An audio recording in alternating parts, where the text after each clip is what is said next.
MCC यानि कि Indo Pacific strategy जुन फेब्रुअरी 27, 2022 मा पास गरियो र यसलाई अगस्त 30, 2013 मा लागू गरियो। देशका जनताले यो पास नगर्न सरकारलाई सल्लाह दिएका पनि थिए, किनकि यसमा भएका केही बुँदा नेपालको लागि राष्ट्रघाती थियो।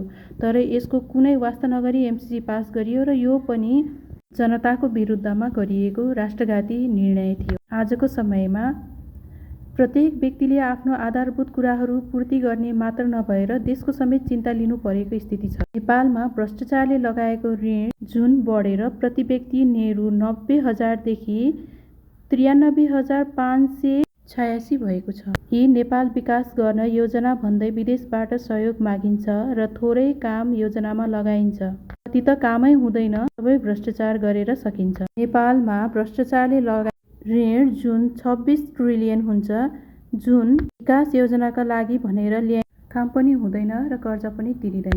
नेपालको करप्सन स्थिति 100 देखि 100 अङ्कमा मूल्याङ्कन गर्दा नेपाल अन्य 180 राष्ट्रमध्ये 34 अङ्क आएको छ, जुन ट्रान्सपेरेन्सी इन्टरनेसनल नेपालद्वारा प्रकाशित नतिजा हो। नेपालको करप्सन साउथ इस्ट एसियाको भुटान, इन्डिया, मालदिभ, श्रीलङ्का, पाकिस्तान, बाङ्लादेश र अफगानिस्तान भन्दा बढी देखियो। नेपाललाई most corrupted country in south east Asia भन्दा पनि हुन्छ।